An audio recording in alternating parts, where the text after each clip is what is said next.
Welcome, everyone. So good to see you all. Okay, and just to let you know, this is the last of our spring series. Then we stop for the summer. And then in the fall, we've got lots more coming up. And I'm really excited that today we have Toni Morton here from Hayti Historical Commission, Historical Society, sorry. I vaguely remember the Atkinson Hospital, always interested me, and I didn't know very much about it. So today we get to find out all about it. Thank you. Thank you, Carol. Peace and blessings to everyone here this afternoon. I am very pleased to see everyone. And Dr. Atkinson's story is something that's near and dear to my heart. I live in Coatesville in a section, well actually it's Valley Township, in a neighborhood called Hayti. And Hayti, when I grew up in the 50s, was an all-black community. And now it has changed, and thank God change is inevitable wherever you go.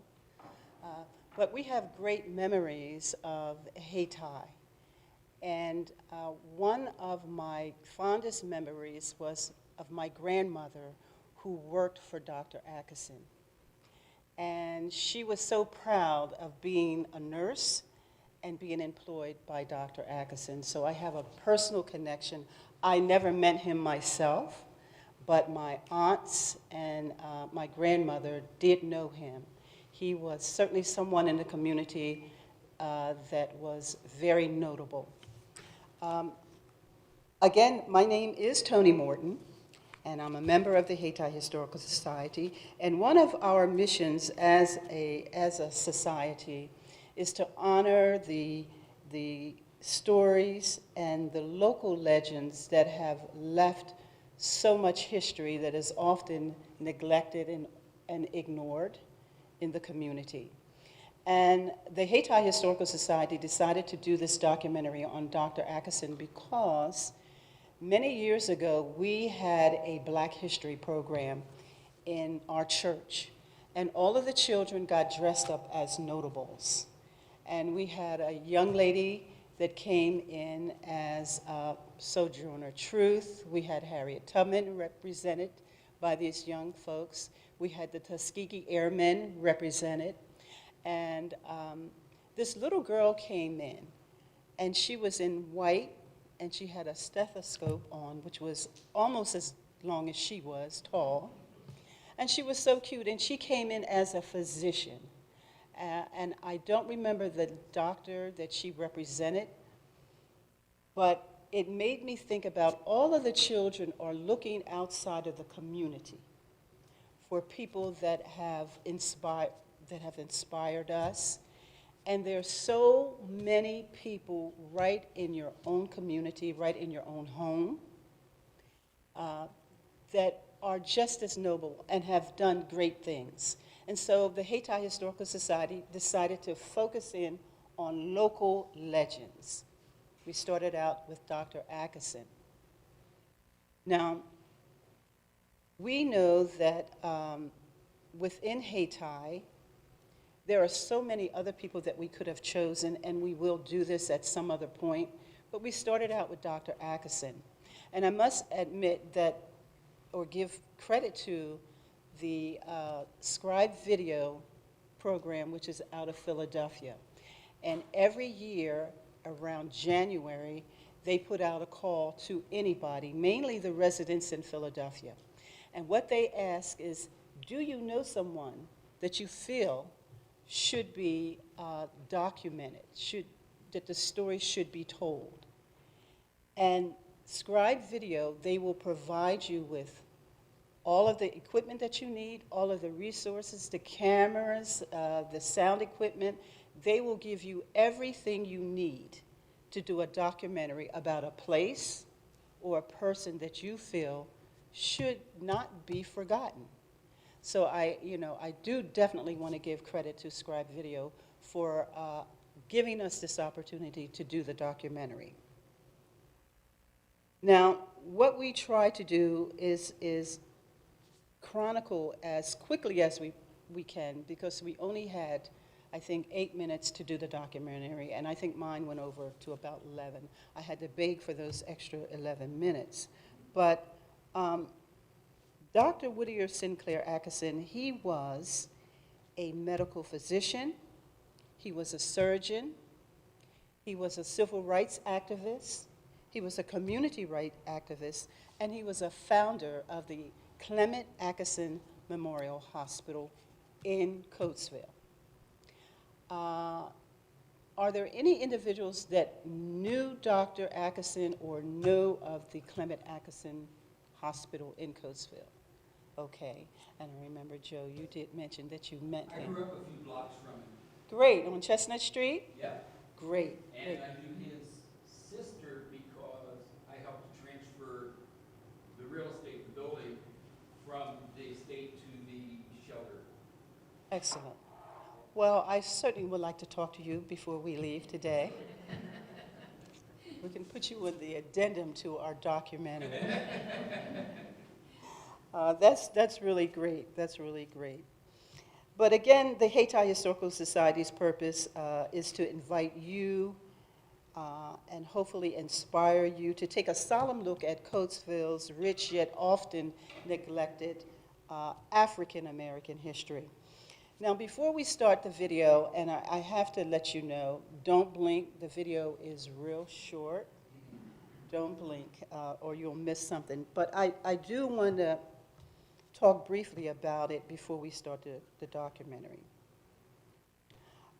If I could just provide some context of the breadth of Dr. Atkinson's accomplishments and his devotion to the community. I have a book that you're welcome to look at. It's called A Place for Ourselves, and the author is Dr. Vanessa Gamble. And in this book, she states that if the black hospitals had not existed, many blacks would have had no medical care. And the black medical profession would have never existed, because most of the blacks would not have been allowed to do internships or residencies. So the black hospital, according to Dr. Gamble, was an integral part of American history. One of Dr. Atkinson's nurses said he was not interested in establishing some place just to go, but what he wanted to do was establish a place where black people could go and be treated as human beings and with dignity. And so in 1927, Dr. Atkinson arrives in Coatesville with his medical degrees, and he works very briefly at the Coatesville Hospital. His welcome was short-lived, and Dr. Atkinson states, and this is his quote, he says when he arrived, "Very often, I could not get my patients in the local hospital. I went to City Hall to get things a doctor needs: death certificates, birth certificates, vaccination certificates. And the man there said to me, 'We had some of your people here before. We had to run them out of town.' I told myself at that time, there's only one answer. If you want something, you've got to build it yourself."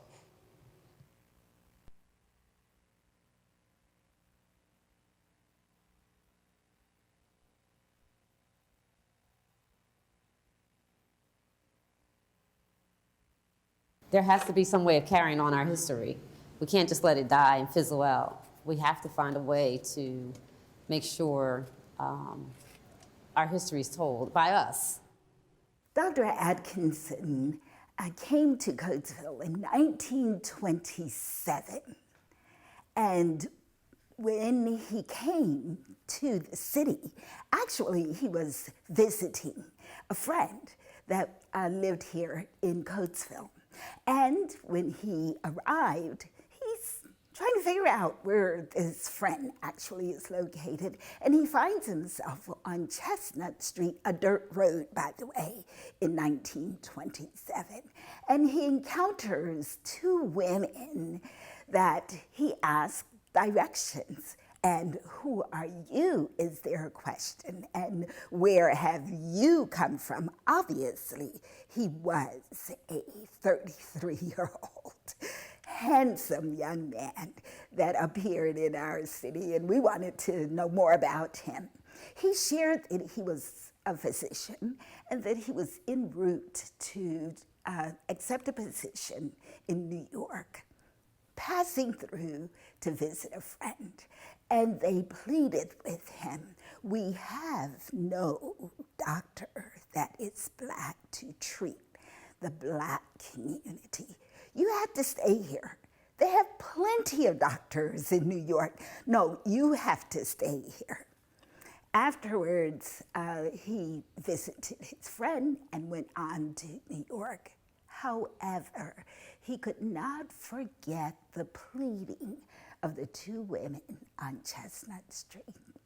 2 weeks later, he returned, and that was the beginning of his almost 50-year journey here in Coatesville. Whittier Atkinson went to medical school at Howard University. He was the oldest of the Atkinson family of 17. There were a lot of healthcare professionals in that family. My father, who was a family physician and served the African American community along the main line. And then the youngest brother was Charles Atkinson, and Charles Atkinson settled in Westchester. Whittier obviously is well known for all of his work in Coatesville, as well as when he was the president of the National Medical Society, and which was the organization of African American physicians. Dr. Atkinson decided that if he was not accepted at the local hospital, he wasn't going to back up. He'd come too far. And he decided then that he would develop his own hospital. 9 years after having arrived in Coatesville, he opened a 4-bed unit, Clement Atkinson Memorial Hospital, in honor of his father. When you think about his accomplishments, his achievement, developing a medical model that came out of people saying, you can't do this, you can't be a part of us, you can't be a practitioner with us, you can't bring other people of color into the medical model, because this is something that we've designed and we've not written you in at this point. And I think he took up that pen and said, oh, yes, we are. His hospital would be a place where people had total healing that included a mental, emotional, spiritual healing. So he was practicing holistic medicine long before the word was ever discovered. I remember when my mother was still unconscious after her surgery. I'm sitting at her bed holding her hand, and I had fallen asleep. Well, I felt the presence, and I was scared to look up because I tell you, my mother was an angel. I didn't know who was going to be standing there. But I peeked under my arm, and it was Doc on his knees praying for my mother. And he got up, turned around, and walked out the room. The Black community just were so impressed and loved him so much because they did not get good treatment at Coatesville Hospital. But at Doc's hospital, at the Atkinson Hospital, they were treated with stamina and praise and thank you for coming here, and it's our honor to serve you. That's what he wanted the patients to feel, that they were not a burden, but a gift. I remember a lot about the hospital. I know that they saved my life in there because when I was 13 years old, I got my appendix taken out, and as soon as they operate on me, they bust right in the pan, and I'm blessed to be here.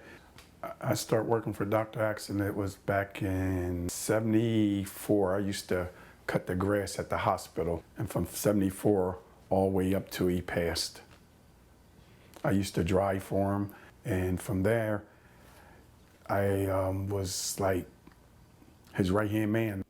I think that his legacy is what he devoted his life to, and that's health care.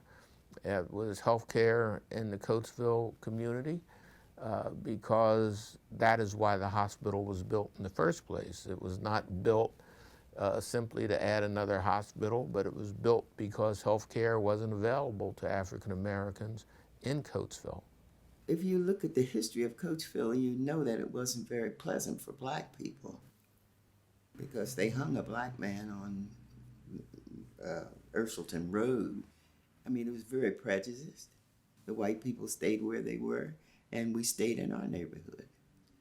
It wasn't a friendly place. And when Dr. Atkinson opened that hospital, it opened up a lot of jobs for young black people. I never knew there was that many black nurses in Coatesville, but I can remember Mrs. Body, Mrs. Johnson, Miss Manetta Winfield. What happened here was that in Coatesville, and this is part of the glory, I think, of your story, is that there was a community that had strength and empowered itself. So there was a strength that came from this era. The question for us is, how do we take that strength and utilize it today without dealing with the ravages and the horrors of segregation and racism that occurred? Because racism is still here. I don't want to misrepresent what actually occurred. There was a lawsuit brought against the hospital by a predecessor of Blue Cross, which essentially said the hospital was too small to remain open. And I remember working with him in that lawsuit. And there was some kind of compromise, but without the ability to get insurance to pay hospital bills, the hospital was not getting reimbursed anywhere near what it was expending per patient. And that's really what the lawsuit was. And it was a question of, do you close up shop or do you keep going? And that decision was delayed. Whittier delayed it in those later years for a year or two when he was trying many ways to keep the hospital open. At the same time he lost his son, that's when Blue Cross and Blue Shield, stopped taking his patients. And then when his wife passed, then that's when everything started going downhill for him.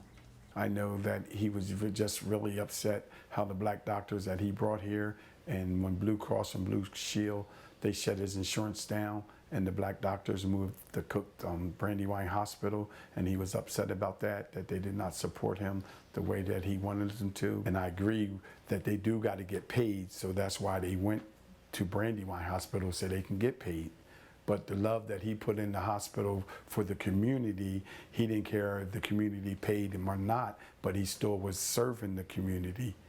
I was invited by a Lincoln University of Pennsylvania professor to attend a series of meetings between the Pennsylvania Historic Museums Commission and the Black Advisory Committee. He wanted me to take the members of the committee around to find the best black historical site in Chester County to recognize for the historic marking. So we visited W.C. Atkinson, and they fell in love with W.C. Atkinson. They found it was intact, and they thought it was a very well-maintained location.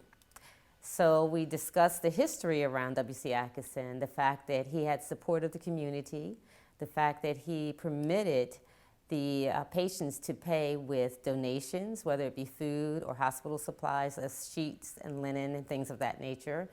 The fact that they also had an annual Atkinson Ball in which the community rallied around. I remember the Atkinson Ball.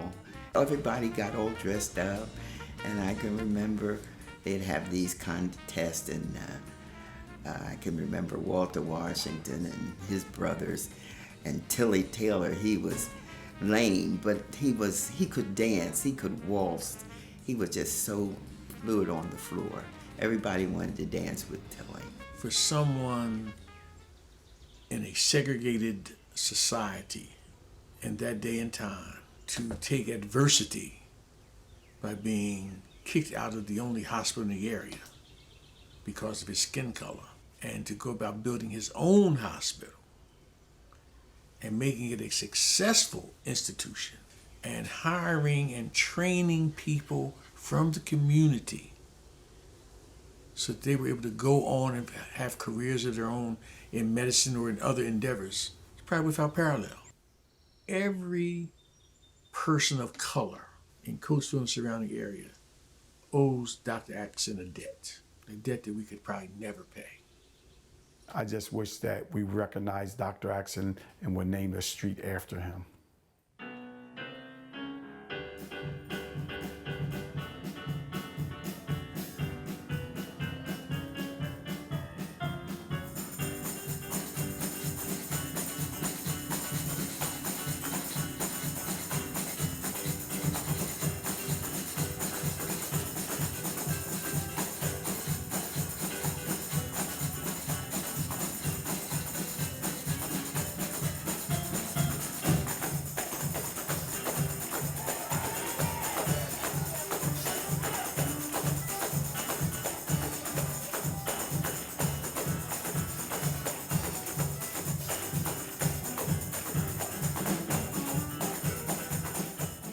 I hope that gives you just a glimpse of what we had in Coatesville in the person of Dr. Whittier Sinclair Atkinson and his contribution to not only Coatesville, but to Chester County and to the state of Pennsylvania.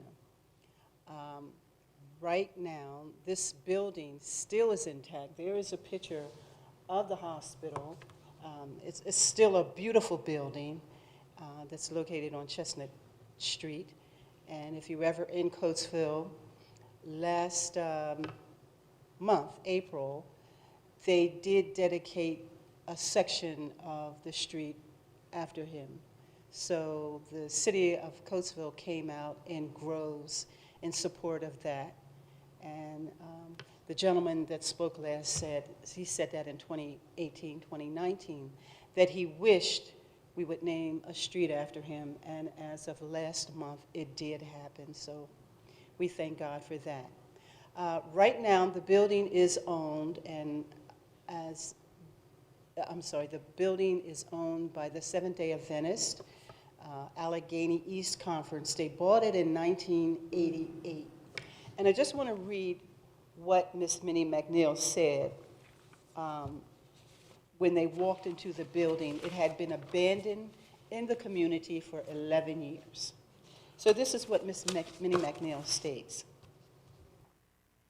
When the Allegheny East Conference considered purchasing the property, which was dormant for 11 years, you know that the property is going to have quite a bit of damage in the middle of any city.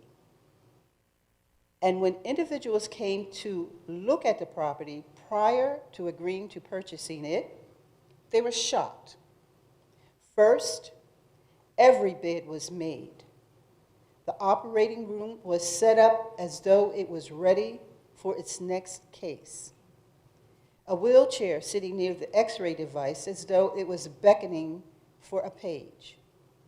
Back in the nurse station, it was intact, as if they had stepped out on their break. The hospital was in mint condition 11 years after it was deserted. Most curious is not a window broke, no graffiti, and no jamming of locks. No doors were broken, And most impressive, there was a pharmacy full of medications and a boatload of narcotics.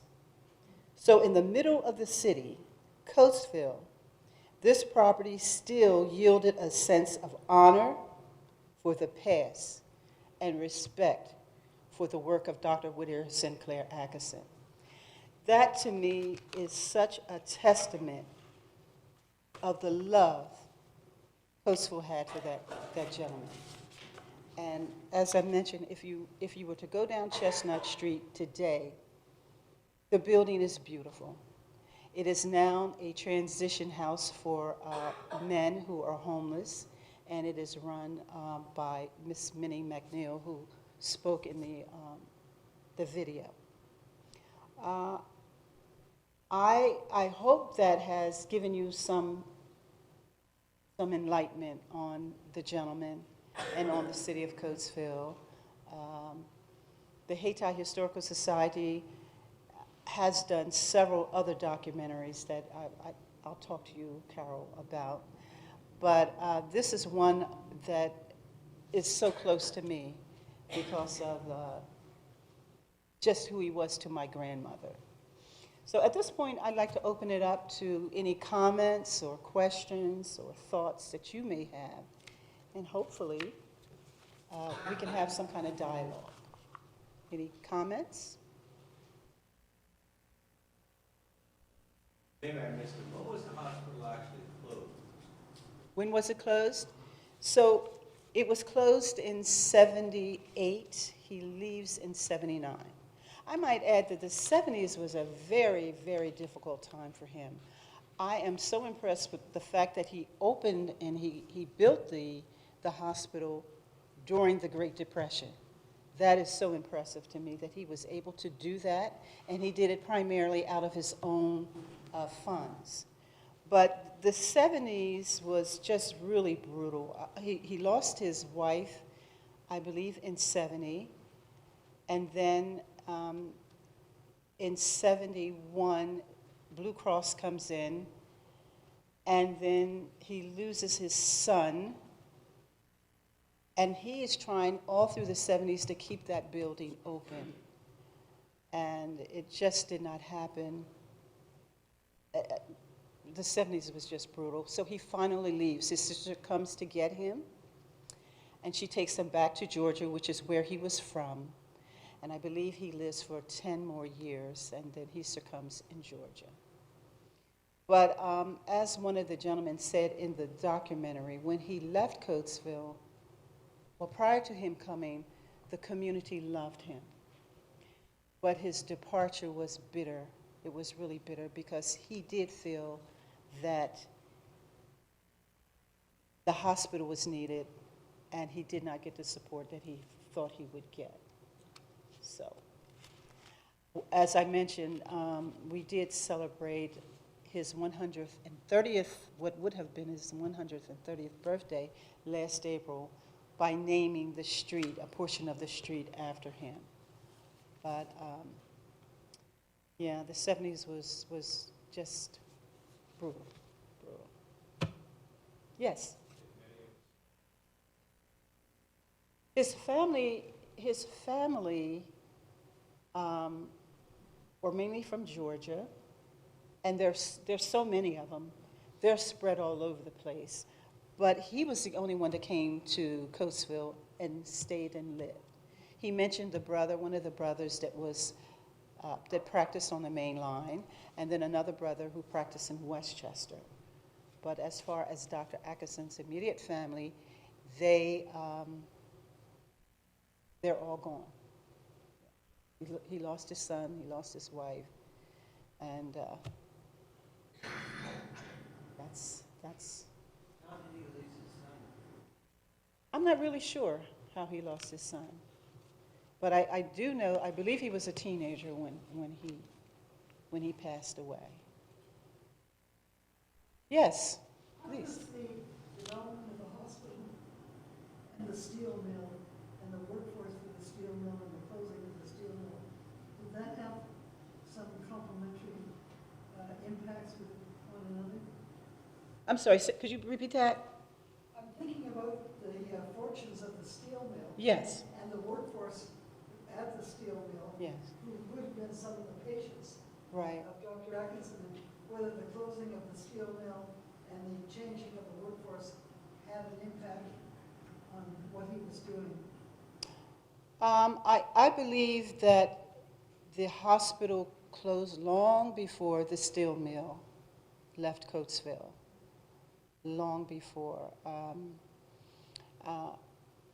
As his nephew mentioned, when Blue Cross came in and shut down his insurance, Dr. Atkinson did everything he could to keep it open.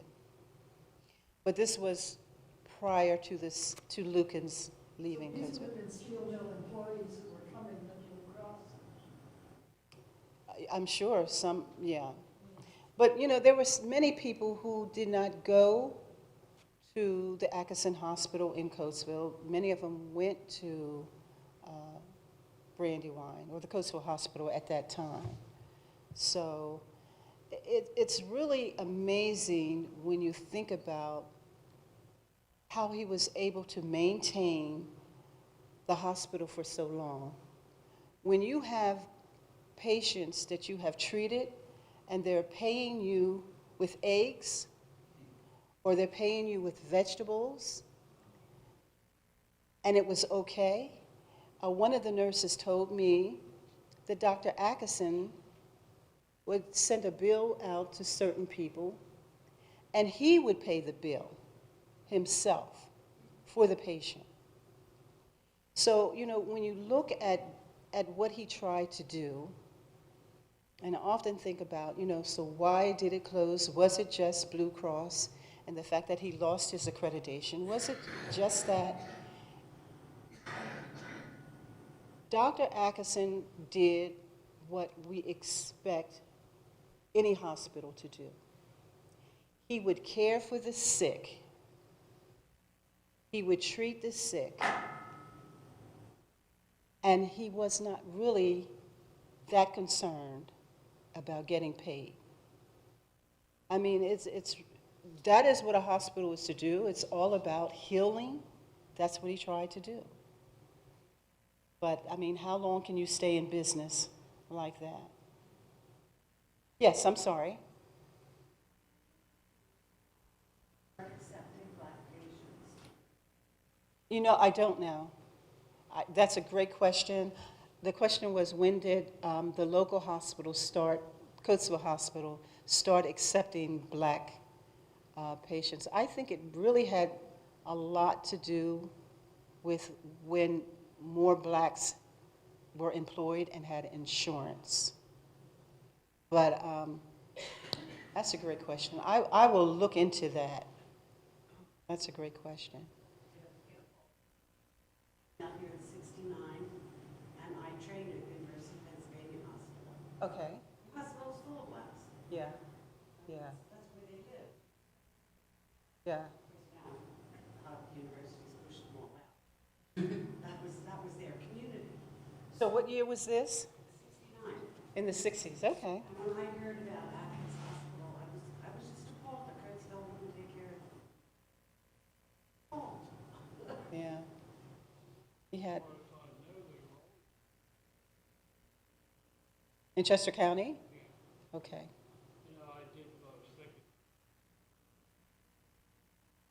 You met him in the 70s, so you met him at a difficult time, yeah. 70s was rough.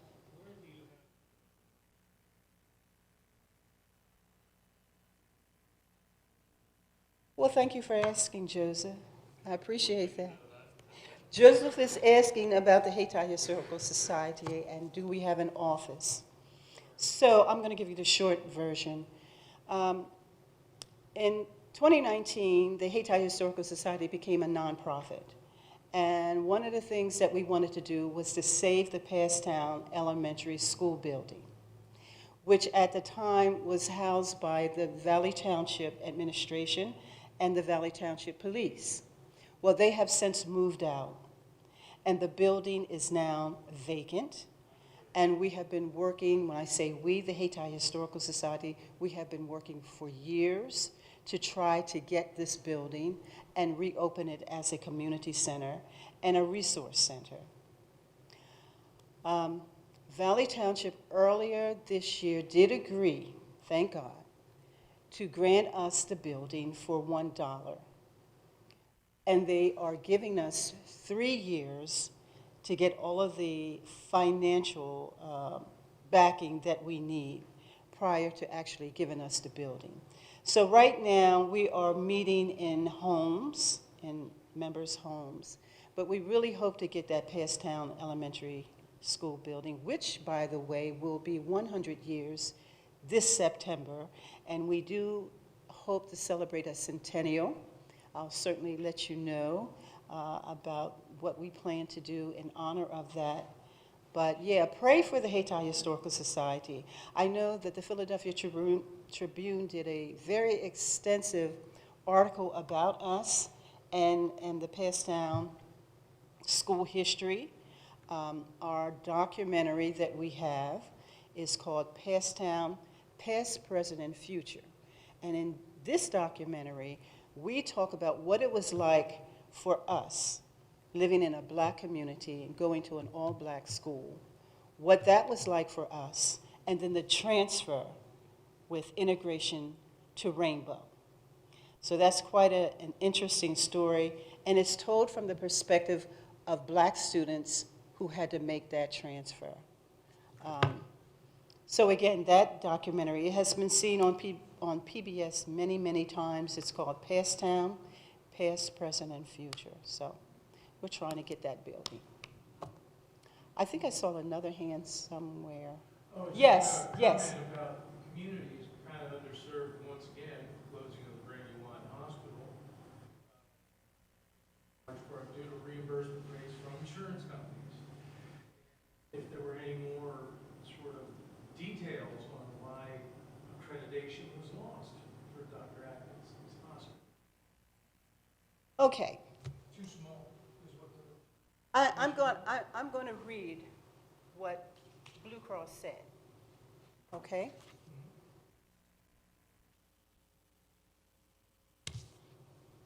And this is in 75.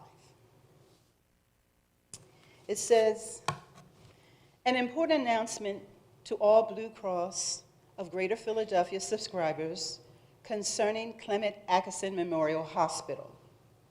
The Hospital Survey Committee has advised Blue Cross and Clement Atkinson Memorial Hospital that Clement Atkinson Memorial Hospital is unneeded in the community which it serves and is in part unsafe.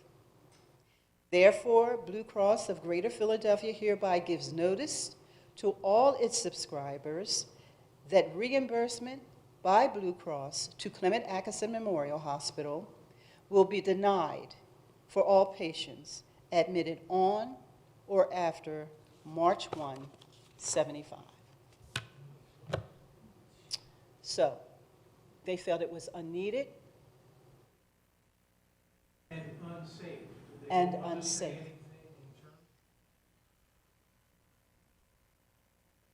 They felt that the hospital was basically so small, and it was crowded at times. A lot of the equipment they felt was not up to date. And you have to keep in mind, too, that Dr. Atkinson at this point is aging. He's aging. So I can recall people saying they weren't going to go to Dr. Atkinson because he's up in age. He's up in age now. So he's losing support from the black professionals that have gone to other hospitals now that he trained. He's losing support from his patients. And Blue Cross felt it was just unneeded. And there even was one article that mentioned that integration is what killed the Clement Atkinson Memorial Hospital, which is something to think about.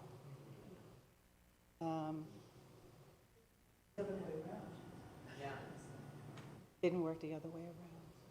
But he was such, every woman that I spoke to always talked about how debonair he was. All of, oh, sorry, I'm so sorry. All of them said that. My aunt said he looked like Clark Gable to her. And they always come in with this. He was so handsome and he was so kind. Now that's a killer combination, don't you think? That's a killer combination, to be so kind and so courteous. And I don't want to leave out the contribution that his wife did. She was working with him side by side. And one of the most beautiful things that I read about were the parties they had, the fundraisers they had, and how beautiful everyone was, and how they would go out into the rose gardens in these immaculate dresses, and they would just support the hospital in so many ways, the churches, the auxiliaries, the community. One lady, I think her name was Miss Rose, she was an elderly lady I read who donated $2,000. This is back in the 60s. $2,000, because that's the commitment and the belief she had in the community. This hospital stayed in existence because of the Black community. And it's really interesting to see how when he first came in, there was this reluctance to accept him. But as he proved himself and became the PA Physician of the Year, the whole community, white and black, began to support him. And there's pictures of the mayors of Coatesville and all dignitaries that came to support him. So after he was able to prove he was who he was, an excellent physician, an excellent surgeon, a community servant, the community, the white community, the black community did come together to support him for a while. But I think Blue Cross, that really hurt him. And his nephew said, you know, you have to accept the fact that everything changes at some point. That's what his nephew said. You have to accept. Things change after a while. But his legacy, his commitment, unmatched by anyone in the country. So I'm just really proud to be from Coatesville and to share this story of Dr. Atkinson with you. I do have a timeline of his contributions, if you'd like to take a copy of that, and you can see the building as it is now, and some of the articles that I got out of the newspaper about his 20-year dream come true with the hospital. But it's such a glorious story. And like I said, one of the things that just amazes me is he did it all in the Depression, during the Depression, the community. So, are there any other thoughts? Yes. I was just interested, you mentioned that he built the hospital during the Depression. Did he come from a family that had money, or where did he get the wherewithal to build it? He did 17 years. And actually, there were 22, but I think his mother lost. So there's 17 that they speak of. Where did he get the money? Well, you know, there was a short time when he came out of Howard University. He worked in New York in the hospital briefly there. And then he comes into Coatesville to meet a friend who is, who has a James Adams. Do you know, have you heard of James Adams School? So I went to school in that building. Did you really? Yes. Oh, I really got to talk to you. Yeah. Okay. Well, Dr. Atkinson is coming out of New York to visit his friend. And he was working in New York, so I'm imagining that's where he got his funding. I don't know. But he poured all of his life savings. From the time he entered Coatesville till he left, everything he had, he poured into that hospital and trying to keep it open. So I want to talk to you about James Adams too, because Miss Minnie Tramble, who has the W.C. Atkinson Community Center, when Dr. Atkinson, just to give you some history, when Dr. Atkinson opened the hospital, he named it after his father, Clement. Okay. When he passes away, and the Seventh-day Adventist Church and Miss Minnie McNeil, they bought it. They decided to name it after W.C. Atkinson. So that's why the names interchange. You had the Clement Atkinson Hospital, but it's now the W.C. Atkinson Community Center. And she has plans for that lot that James Adams School was on. So I'd like to share that with you if you don't mind. Yeah. More to come on that. Great, great, great. That could be your next talk at school. A lot of history there. There's a lot of history, but you know, we're talking about Passtown Elementary School right now, you know? But you're right, you know, that, you know, James Adams School was a school for blacks in South Coast, no, I'm sorry, in East End, Coatesville. And Passtown was a school for blacks in Hayti. And just great memories of Passtown School for me personally. Any other questions or comments? Did you hear the name of the nurse that you were telling me about in any of this? But you know Miss Minnie McNeil? Yeah. Miss Minnie McNeil, she now runs the Atkinson Community Center, and she's responsible for getting a portion of the street named after Dr. Atkinson. That was a great event. I just can't, I'm so thrilled to have witnessed that happen in Coatesville. The community came out, and she actually gave certificates to everyone in attendance that was born in the Atkinson Hospital. And there were 2 families that had 11 children born at the Atkinson Hospital. So she was just handing out certificates to this one family, 2 families. It was just amazing to be there. And if you're interested in just looking at this event, the Daily Local News did an article. So if you go into the Daily Local News and just type in Atkinson, you can see all of the dignitaries that showed up for that event. It was incredible. Beautiful day. When was that held? It was held last month. And it was held on his birthday, which was he would have been 130 years old on that day. And also it was the 35th anniversary of the Atkinson Community Center. So I would certainly like to present your group with a book that commemorates that event, so all of you folks can see it. But yeah, just a lot going on, a lot of positive things are going on in Coatesville.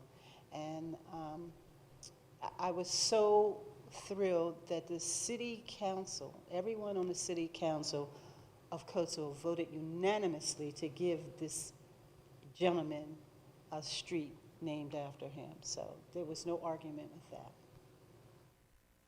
Any other thoughts or questions? Yes, yes. What did they do with all the old ledgers? The ledgers? Yes, they must have kept logs of births and additions and discharges. Well, I can tell you that when the Seventh-day Adventists purchased the building, a lot of that equipment they sent to South America. I don't know what country, but there was a lot of equipment in there. But I'm sure it was kind of antiquated because they went in there 11 years after the building was deserted. As far as the ledgers and I think some of them are with Miss Minnie McNeil in the Atkinson. If you go to this building and ask for a tour, she would probably give you a tour. So I'm sure she has some of the documents. County Historical Society. Yes, we have been there several times to get as much information as we can. In fact, in some of the articles that I have did come from, you know, that historical society. But yeah, it's really interesting. I would like to encourage you to look at your family, look at your community, look at a particular place that you love, and consider reaching out to Scribe Video. As I mentioned, they will help you with all of the equipment and all of the expertise you need. And the reason why I say this is because there's so many stories that you have and everybody has that nobody knows. And the sad part about this documentary is so many of the people that helped us with it are now gone. They've transitioned out. They gave us the story, and this is all we have. So I just know that there's people that you feel, if you don't do the story about them, it's not going to get told. It's going to get lost. So reach out to Scribe Video if you are so inclined to tell your story. Can one get a copy of the document? Copy of this one? Yeah. I can make sure you get a copy. Just give me your email address, and I will send you the link. Okay? Yeah. Did you? What do you want to say? Oh.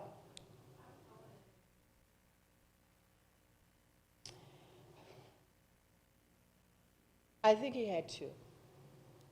I know he had a son.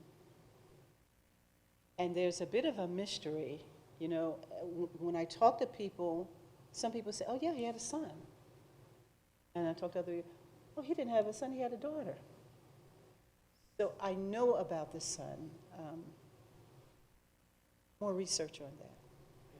More research on that.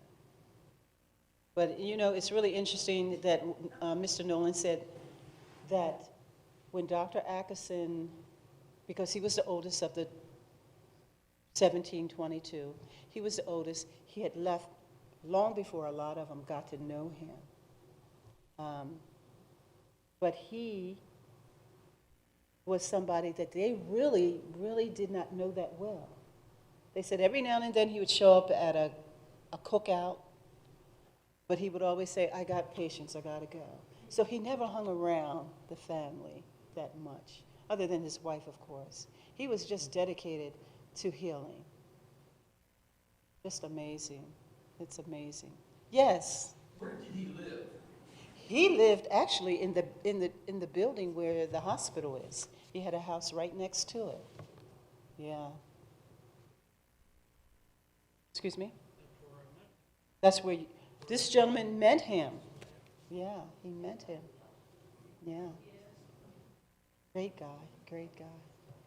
All right, are there any other thoughts or questions or comments? Make sure I get your email. I'll be happy to send you a link. All right, thank you all for your peace and blessings.